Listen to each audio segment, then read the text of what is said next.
Okay, so we had started talking about random variables, but before that, there was an important point about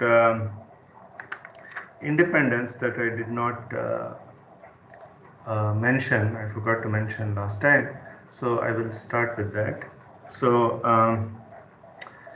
so this is a more general notion of independence. So recall, we said that two events E and F are said to be independent if the probability of their intersection is the product of their probabilities. So I now want to define the more general notion of independence. So what if you have more than two events? So a family of events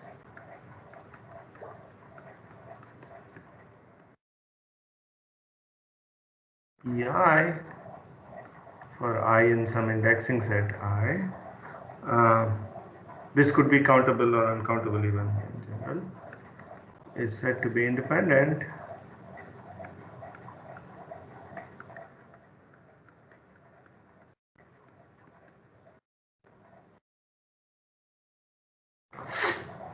if,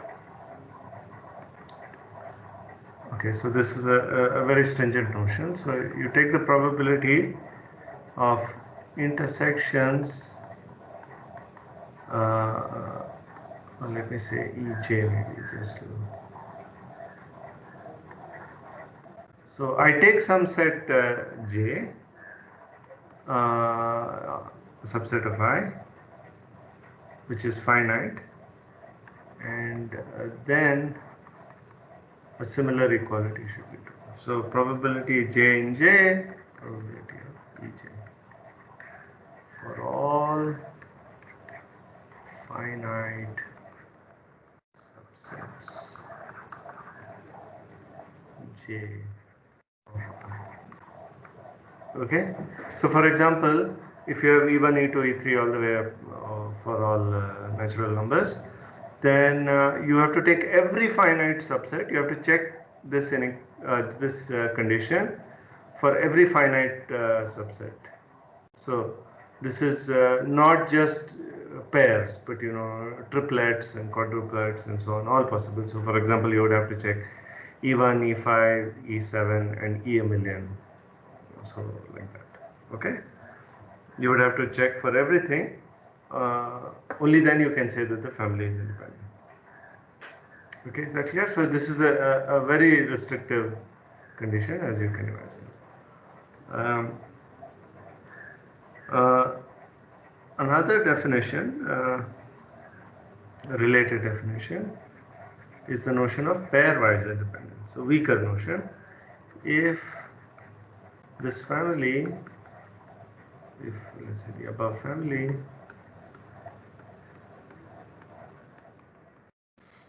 satisfies the property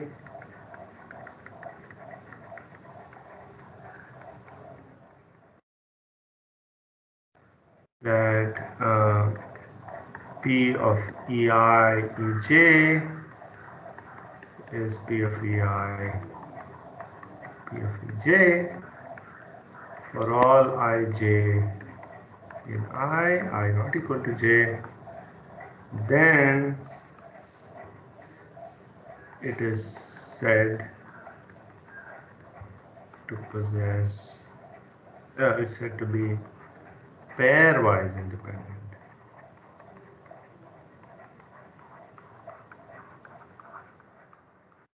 So this is a weaker notion.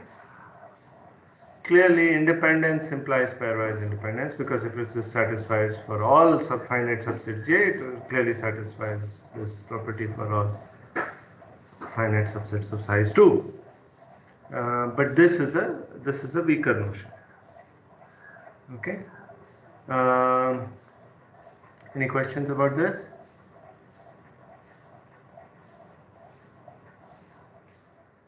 Okay. So a natural question at this point, which nobody seems to be asking, but I will. I have, excuse me, sir. Yes. I have a question here. Is it like, is there an example of three events that are pairwise independent, but they're not independent? Very good. I was just going to. I was hoping someone would ask me that. Yeah. So here it is. Here is an example. So suppose an urn has 4 balls labeled 1. Let's write it 1, 2, 3, 4. And 1 ball is drawn. So our experiment is that 1 ball is drawn. I give you the 3 events. So 3 events. E is the event that the ball belongs to is either 1 or 2. F is the event 1 or 3, and G is the event 1 or 4. Okay. So 1 ball is drawn means it's drawn uniformly at random. So what is the probability of E? So whoever asked me this question, yes, Guruvayurappan, what is the probability of E? So 1 by 4 C2, 1 by 6. 1 by 6? No, 1 ball is drawn. Oh, only 1 ball, sir. 1 by 4. Sir. 1 by 4. Huh? Sorry? Yeah, probability of E, this event. That should be 2 by 4. Yeah, which is half. And what about F and G? Each of them are half. That's right. So probability of E, probability of F, and probability of G are all half. Okay? Now let's check the pairwise independence. Sir? Yes? But does E mean the event that either 1 or 2 is drawn? Yes. So that's what I mean. So our sample space is 1, 2, 3, 4, right? So E, and we typically assume the sigma algebra to be the entire power set, and so Yes. E is the subset of S, right? I mean, I'm using obvious notation. Yeah. Yes, sir. Yes. Okay. All right. So let's check for pairwise independence. What is probability of EF?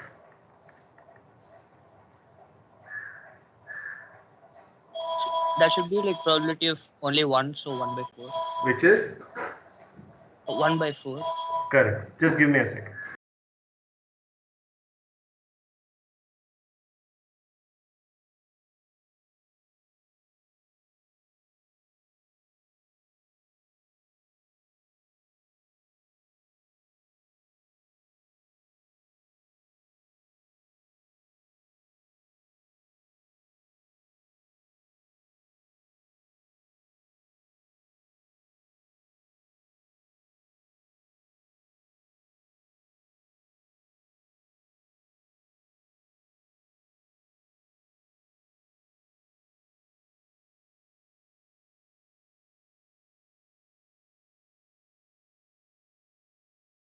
Yes, this was the meeting. This was my order to appear in the meeting that I told you. Okay. Right. So yes, Guruvayurappan has correctly said that E intersection F is the singleton one, and so it has probability 1/4. What about EG and FG? EG should be 1/4 and FG should also be 1/4. Yeah. So all of them are the same, no? Yeah. Yeah. So Yeah, the same. Probability of EF is probability of EG is probability of FG is 1/4, which is half squared, half into half, and so we have pairwise independence. Right. So each of these pairs is, is the probability of any pair is the probability of the individual component. But what is probability of EFG? That should also be 1/4. That's correct, because they all intersect at one point. This is not equal to half into half into half. It's not the product of these. So not independent. So this family is a pairwise independent family, but not an independent. Okay? Yes, sir. Okay, good. Thanks for asking. I was hoping so. Okay. Okay, so, but as I said, this notion of pairwise independence is much more general. You can have an infinite family, even an uncountable family, and there are important examples of such events in probability. Okay, so now let me, if there are no more questions about independence, let me, let me give one exercise. So exercise, so if E and F are independent, what about E complement and F complement? Okay, I'll leave you to think about it. And similarly, Are in general not independent. E and F complement, F and E complement. So yeah, so who said that? So I'm Soham. Yes. So, So you E think they are not complement and F independent? no, sir. Okay. So this is an exercise. So please do it at home. We'll see if you're right or wrong. Okay. So good. So now let me come back to chapter 4, random variables. So right. So remember, let me quickly recall. So we have this probability space, which is the sample space, it's sigma algebra, and this probability function. And this notion of random variable, I did not say too much about it, but this is the key kind of mathematical idea that elevates the subject to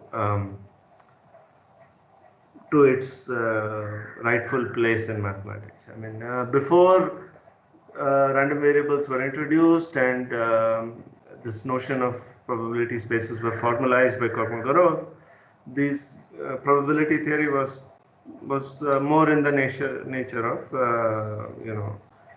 recreational math, gambling and things like that. But this formalism allows us to place it firmly within the context of pure mathematics and allows us to relate it to other areas of mathematics. Okay. All right. So I defined a random variable. This is a function, capital X, from the sample space to the reals, with the property that if you take the collection of outcomes whose value is less than or equal to any real number x, this should belong to the sigma algebra. Okay, so this has this property, and any such function we say is f measurable. Okay, so and I gave this example of two fair coins, and there was some confusion in the chat, so let me go over it again. I will use it again today. So we are tossing two fair coins, and our random variable, which I call capital Y, is the number of heads. Okay, so there are four outcomes, and we take the usual sigma algebra, and the number of heads can be either 0, 1 or 2. And I showed you that if I take my real number x to be more than or equal to 2, then every single outcome has value less than or equal to x, because less than or equal to y. I should have used y instead of x, I apologize.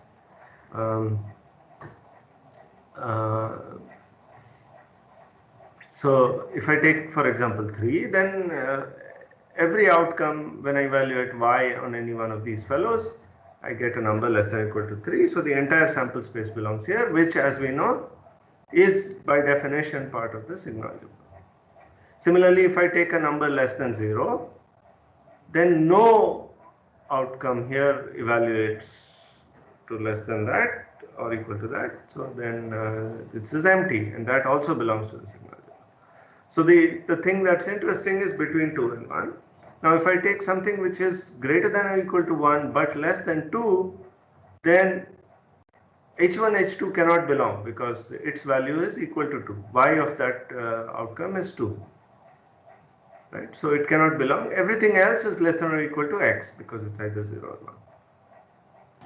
And So why T2 is in that set? Sorry? Why T1, T2 is in that set? Because the value is between 1 and 2, less than 2. But T1, T2 does not have any number of heads. So it Yes, should. but I remind you what this is. X of S should be less than or equal to X, not equal to X. Okay? But you define the range such that it is less than 2 but greater than or equal to 1. Correct.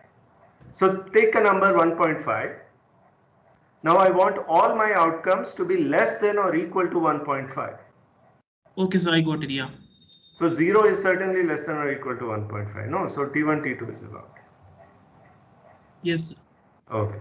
Similarly, if I take some number between 0 and 1, inclusive 0, then and excluding 1, then the only thing that appears is T1, T2. Okay. Right, so there was a similar confusion as to what Senin asked. So I hope that's clear now. Okay, so that was an example of a random variable. So we are back to random variables now.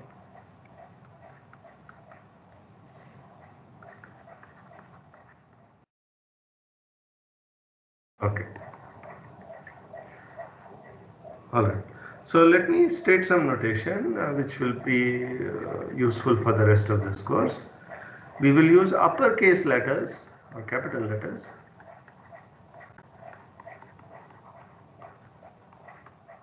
X, Y, Z for random variables, and I'll write random variables with RV, and lowercase letters, e.g. small x, y, and z for their values.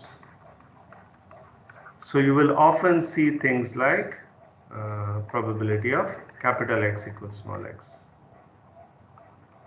Okay, this should not confuse you. This is the random variable, this is the value it's taking. This convention is just set so that one avoids saying this every time. Okay, capital letters are the random variables and small x's are their values. Okay, so here is probably the most important notion associated to random variables. Okay, the cumulative or probability distribution function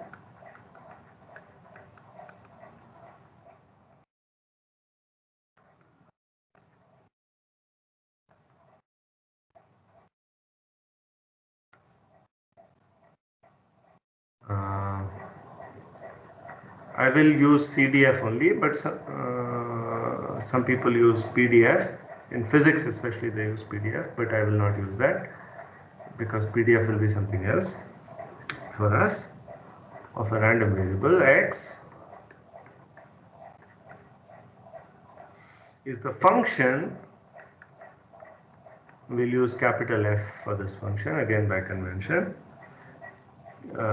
Capital F from R to 0, 1, close 0, 1, given by f of x is equals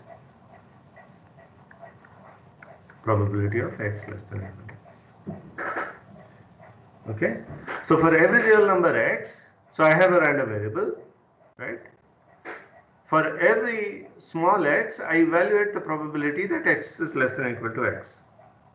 Why is this well defined? Anybody? So because capital X is also a real number. No.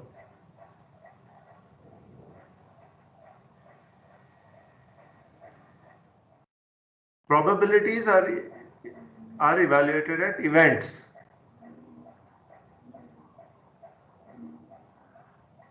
Sir, so capital X less than or equal to X is a well-defined event, so to say, because it is a subset of the sample space that That, go ahead, finish the sentence. X can have some any values like No, don't change the sentence. I mean, you're almost there. Just finish the sentence. Capital X less than or equal to X is a subset of the sample space, which is, or which? the codomain of X. No, I thought you got the point, but maybe you didn't. So all real numbers? No. Oh, I see. So there's some major confusion. Okay, so it's good to go over it again. So remember, I just went over the definition of a random variable. It's a function x that has the property that for every real x, the set x of s less than or equal to x belongs to the sigma algebra and therefore is an event. Okay? This would not make sense if I did not know a priori that this guy is an event. So this, okay, so maybe the shorthand is confusing you. So this by definition, this is equal to the set of all s in S such that x of s is less than or equal to x. This is what this thing is equal to. Okay? And therefore this is an event by the definition of a random variable. Okay, this is a random variable x. Therefore this, for every real x, this fellow is an event. And therefore I can talk about its probability. If I did not know that this guy belongs to the sigma algebra, then this thing might be problematic. Is that clear? Yes, sir. Oh, okay, good. So yeah, please ask if there are any confusions. This is a really fundamental definition. So if there is confusion at this point, then you should ask me.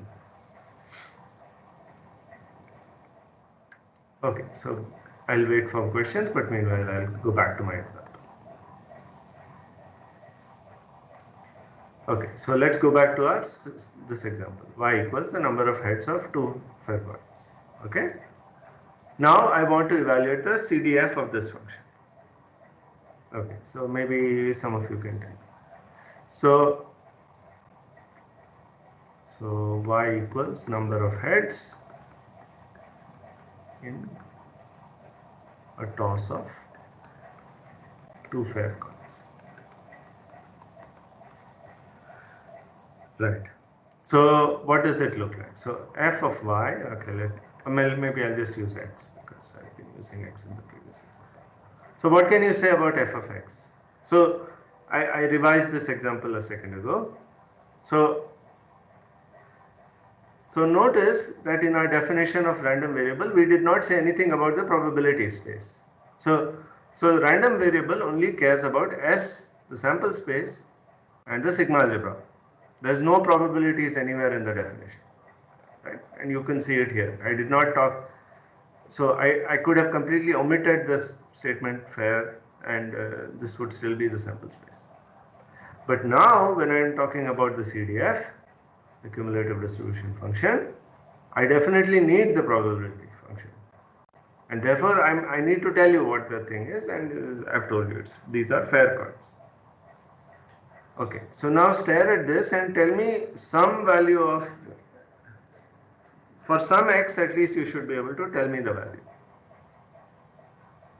So f of x is equal to f of x. Yes, go ahead. So f of x equal to 1 when x is greater than or equal to 2. It is equal to 3/4 when x is between 1 and 2, 2 not included. And it is 1/4 when x is in between 0 and 1. And when x is less than 0, it is 0. Perfect. Yes. So Soham is absolutely right. So let me write what he said. So from here, if x is greater than or equal to 2, the entire sample space lives there. So, and we know one property of the sample space, which is that the probability of the entire sample space is 1 if x is greater than or equal to 2. So I will use the same labeling system or whatever dividing system, right? So when x is greater than or equal to 2, this is a big fat 1. When x is between 2 and 1, including 1, excluding 2, I have 3 events here, 3 outcomes here, and these are equally likely outcomes. So this is 3 by 4, exactly as Soham said.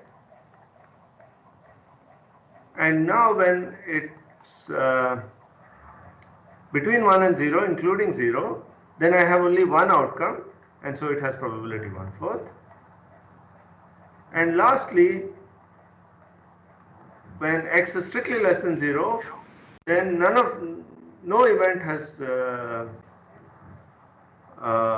value less than or equal to that. So this is 0. And because again this is something that we know about, this is going to be general, that when our x is too small, we are going to get values, we are going to get a 0 because we are going to get an empty set, which again is always part of the signal. So let me plot it. Okay, I should use another color.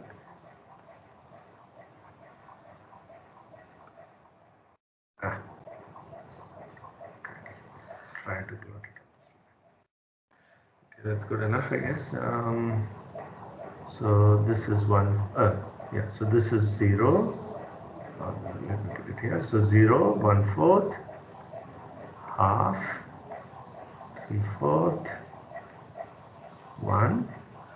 And let me mark my values. So y values. So y is 0, 1, 2, and let me use some other color. Let's say pink. Okay. So now I have to be careful because this is a piecewise function, piecewise constant function, in fact. And so I have to tell you which part is included and excluded. So I don't know what you learned in 101 and in your school, but the convention I will follow is to draw an empty circle if that point is not included, and a filled circle if it is included. So anything less than 0 but not including 0 has value 0. Including 0 all the way up to 1. So I'll draw this line over here. I will include this value, but I will exclude this value. So between 0 and 1, excluding 1 but including 0, I have value 1/4. Between 1 and 2, including 1 but excluding 2, I have value 3/4, and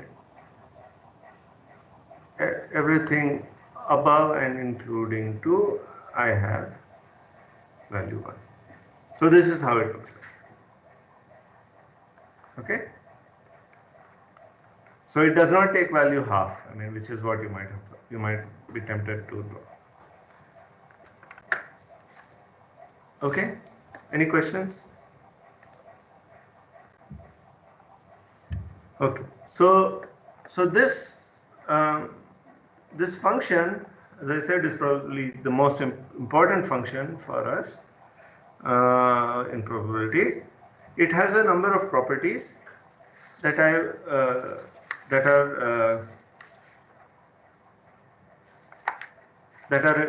kind of useful to know. So to prove those properties, I need the following lemma. So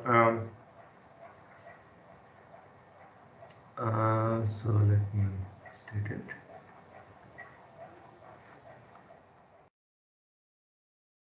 Let A1 contained in A2 contained in etc. be an increasing sequence of events. By increasing sequence, I just mean that one is contained in the other. And let A be the union I equals 1 to infinity AI. which also happens to be the limit as I goes to infinity. Yeah. Okay. Because they are all contained in. I mean, it's a sequence of events. So I mean, it's all of them are contained in the sample space. Then P of A is the limit as I goes to infinity of P of A. Okay. Similarly, if B1 contained in B2 contained in etc. is a decreasing sequence of events,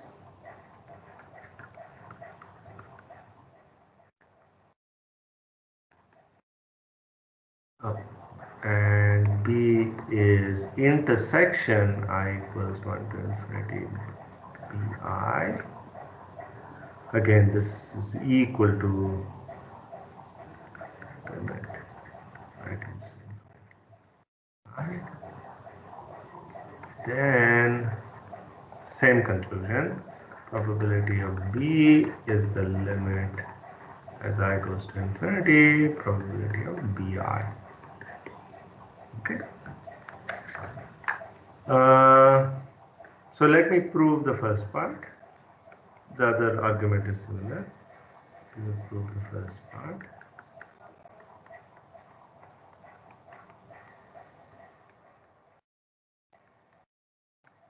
Actually, the first part will directly prove the second part. So write A as the disjoint union of A1. So how does it look like? So A1 is contained in A2 is contained in etc. So some other color. So here is A1, and then I have A2, and then I have A3, etc. And I have at the end the limiting object, which I'll call A. Okay, so there's this dot dot.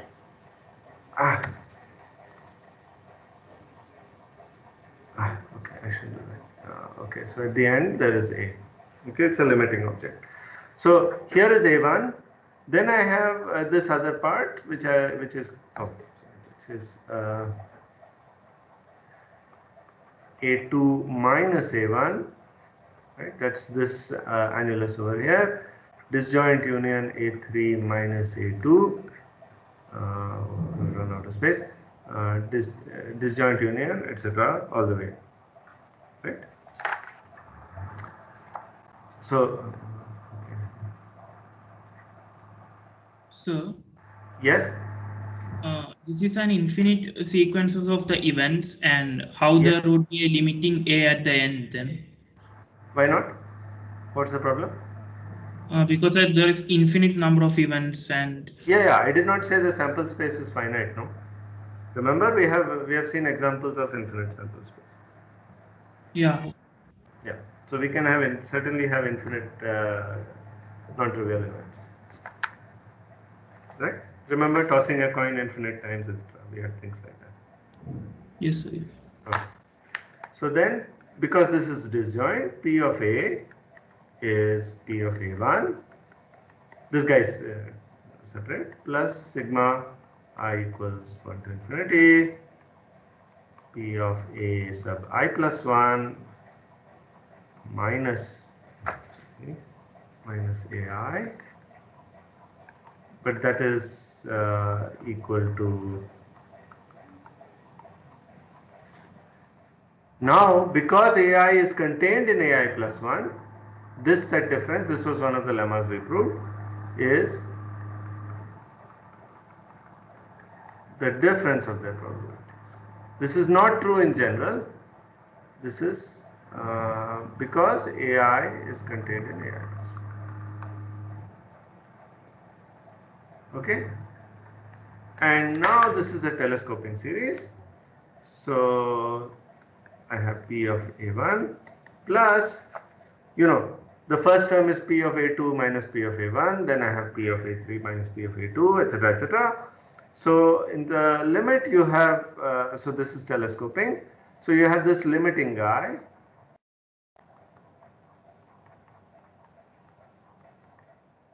Or AI plus 1, it doesn't really matter. Minus the first guy over here, which is P of A. And these two cancel each other. So this is equal to RHS. Okay, that's it. So nothing particularly deep, but it's useful to know that you can write the probability of A as the limit of probabilities. Okay, when A is the limit of an increasing sequence of elements. Okay, so I'm going to use that in a second. Excuse me, sir. Yes. I have a question here. Yes. You have written that A is the limit of AIs, right? Limit I approaches infinity of AI. Yes. Could you explain how rigorously we define the limit of a sequence of sets? I mean, something belongs. Like I can understand intuitively from that Venn diagram, but is it possible to define such a thing rigorously? Yeah. I mean, this is, you can have sequence of sets. What does it mean? I mean, just think about what it means for something to belong here. So in this limiting object, if this makes sense, that means that, if this is a well-defined set, that means you can say clearly if an element, what does it mean for an element to belong here or not belong here? So if I take an element, you should be able to tell me whether it belongs here or not. In this case, because in both these cases, because they are increasing or decreasing, they can be,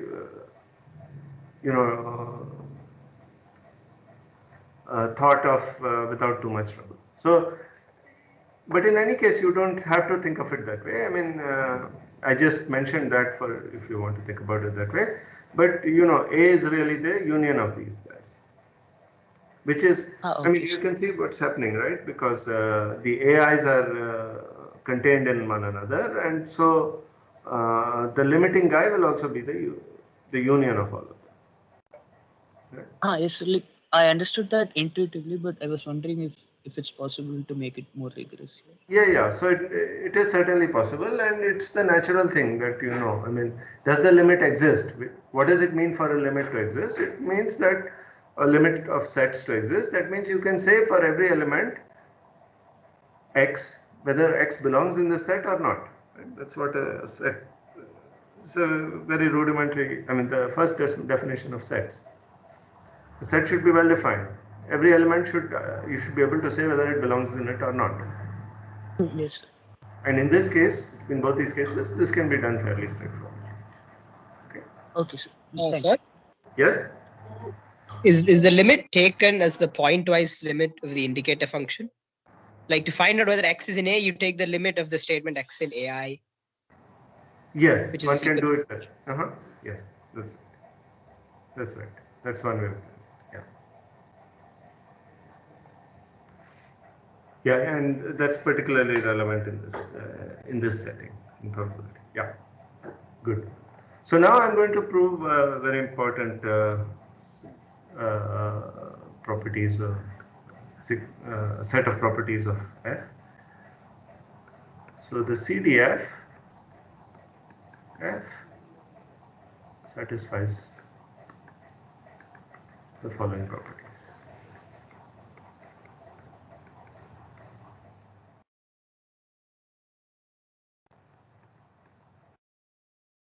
So I'll write the first is two properties, but they are related, and I'll write it together. So limit x tends to infinity f of x is 1, and limit x tends to minus infinity f of x is 0.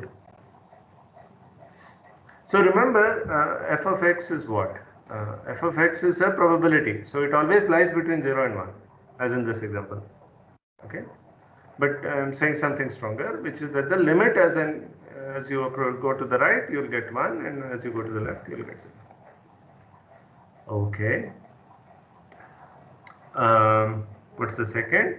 If x is less than y, then f of x is less than or equal to f of y. That is weakly increase.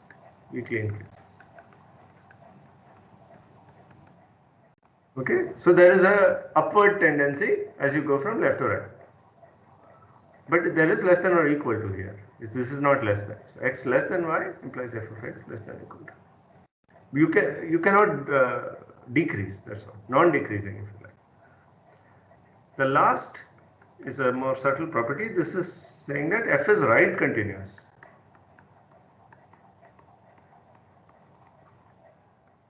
What does that mean? I.e., limit as h goes to 0 plus. I hope this notation is familiar to you. F of x plus h is f of x for all x. Okay. So that means as you approach the function from its right, like in this example, it will equal its value. But you are not guaranteed this from the left. And this example is staring at you.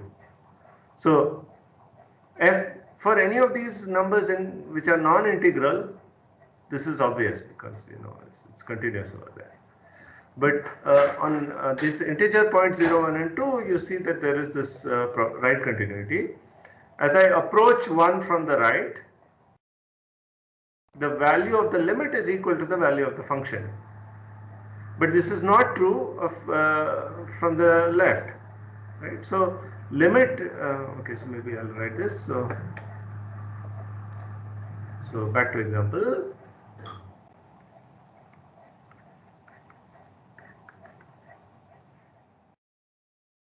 Limit h goes to let's say 1 plus f of x plus h, sorry,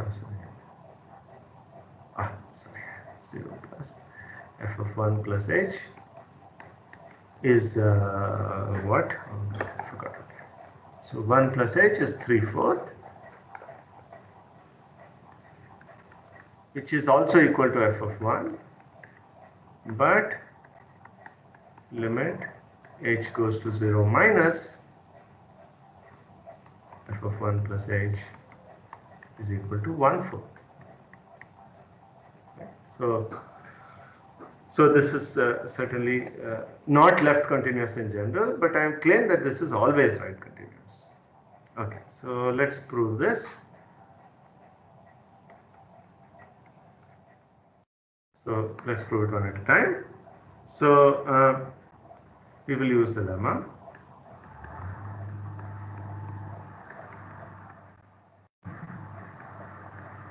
Of increasing or rather decreasing sequence of events.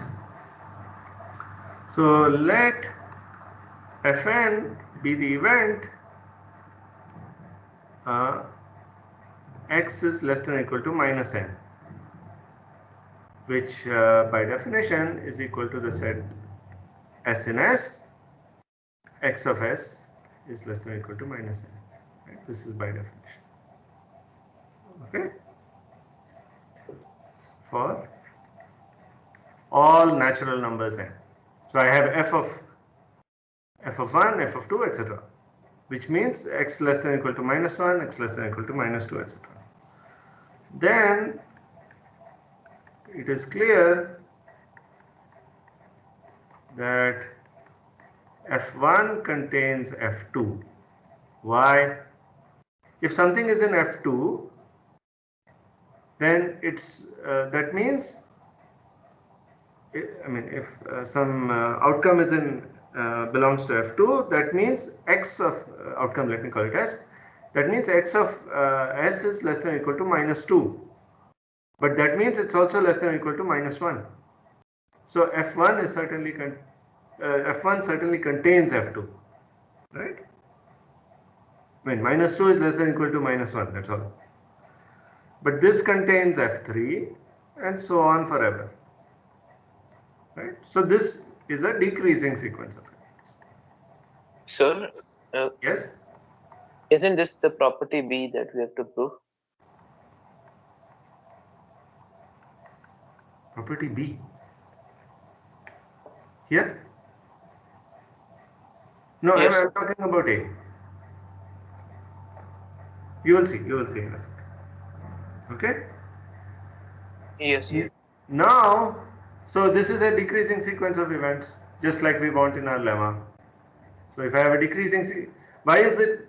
Well, it's clear that they are decreasing. Why are they events? They are events by definition of a random variable. Right? For any x, real x, this set is a random variable. So in particular, I can take negative integers, no problem. Okay. But what is the limiting object? But what is intersection n equals 1 to infinity fn?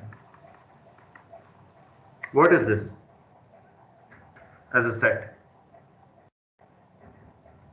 I want someone to tell me. So all S and Would be S the such null that set. X of S. I heard two opposite answers. One of them is correct. Yes, Guruvayurappan, what were you saying? I think it would be the null set. Null set is correct. This is the null set. I mean, this is just the Archimedean property, right? So any S in S will have some value, right? It has some real number value. Let's say it's minus a million. Then, you know, once n is beyond a million, so then you go minus million and a 1 or minus a billion, then that does not belong there. So for any outcome S, x of S is some real number. And there is necessarily, like by the Archimedean property, some integer which is smaller than it. This is the other way that you see Archimedean property, but it's the same. Right? So this is clearly the empty set, right? But we know what the value of P of this empty set is. Therefore,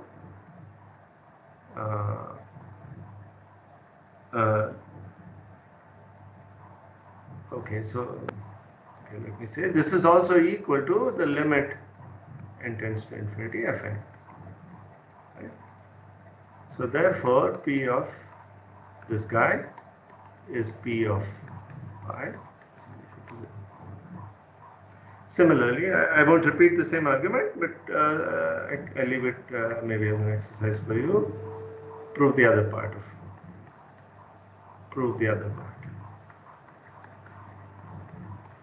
That is to say, that f of the limit of f of x as x goes to infinity plus infinity is 1. This is the same idea, just choose your e's and f's carefully and you will get it. Okay. All right.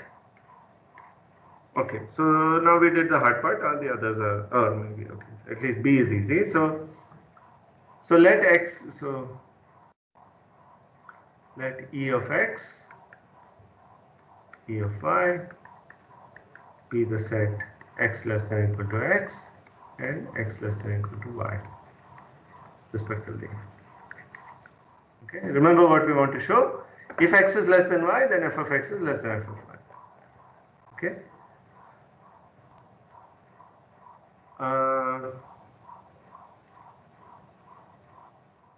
And let's say a of xy is the set x is strictly less than capital X is less than or equal to small y. Okay, so capital X lies between x and y, including y but excluding x. Then it is clear that E of x disjoint union A of xy is E of y. Right? This is a disjoint union. X is not part of this because x is less than y. Right? Okay. Then what? Now this is a disjoint union, so there is only one thing I can do. So I take probabilities. So probability of E of x plus probability of A of xy is probability of E of y. But this by definition is f of x, and this by definition is f of y. And this is a probability. So it's greater than or equal to 0. Okay. So f of x is less than or equal to f of y. Is that clear?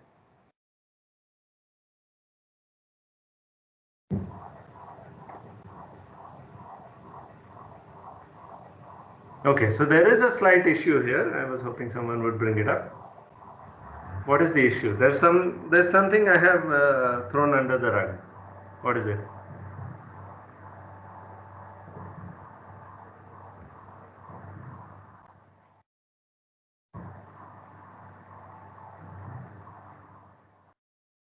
The problem is, how did I take probability of this AXY? We know that by definition of random variable that E of x and E of y are events. How do we know that A of xy is an event?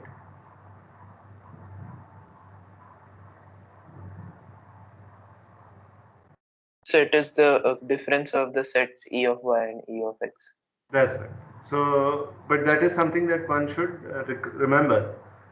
I mean, I cannot just take probabilities of arbitrary sets.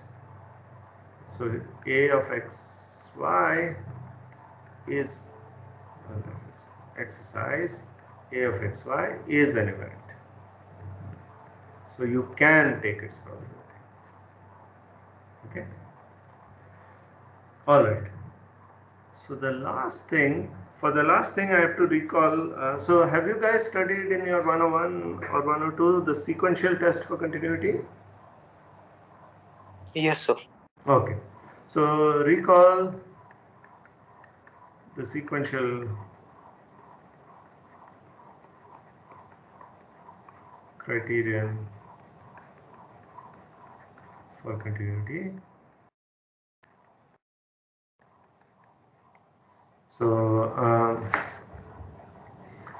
I'll just say it. So f is continuous at A if and only if suppose I have a sequence. Okay, so let A be a point and an be a sequence converging to A. Then f is continuous at A if and only if f of an's converge to f of A. Okay.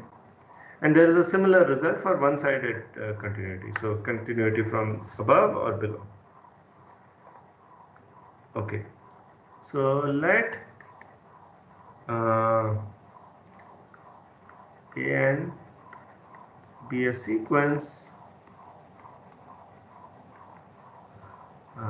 such that an converges to 0 from above. Okay. So that means these are so it's a decreasing sequence. So it's a weakly decreasing sequence which converges to 0. Okay. And let en, okay, as I promised to stop early, if I give you 5 minutes early, leave you 5 minutes early, I'll stop at the end of this proof. So let en be the event x less than or equal to x plus an. Okay. Then again E1 contains E2, etc. So this is a decreasing sequence of events. It's decreasing, let me say. All of these are events because they are all x less than or equal to something. Therefore, probability of let's say limit n tends to infinity, probability of En is probability of the limit as n tends to infinity of En, which is probability of intersection n equals 1 to infinity En. And what's the intersection? What's the intersection of these events? Remember that ANs are converging downwards to 0. Capital X is less than equal to small x. That's it. So this is just probability x less than or equal to x, which is of course f of x. And right. So what this is saying is that this is equal to limit h tending to 0 plus f of x plus x. Okay, so this proves the right continuity of f. Okay. So I have a question for you now to think about. If you want, we can discuss it now, but if you want to leave, that's also. What broke the symmetry? Why is f? Why is that f not left continuous in general?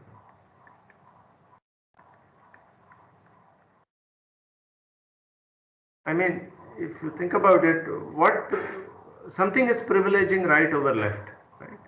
I mean, in the definition of probabilities, there's nothing that obviously implied right continuity like in this example. Why is it occurring? So it's probably in the definition of the random variable where we had taken like less than equal to instead of just less than. Exactly, that's correct. Yeah, Prithu is absolutely right. So in the definition of random variable, we had said x of s less than or equal to x.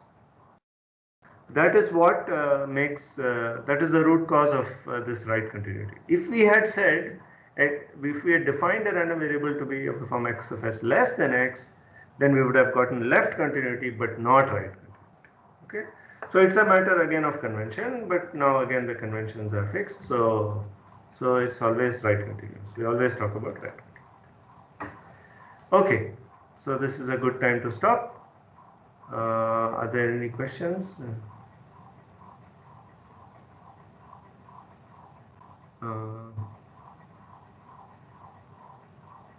Okay.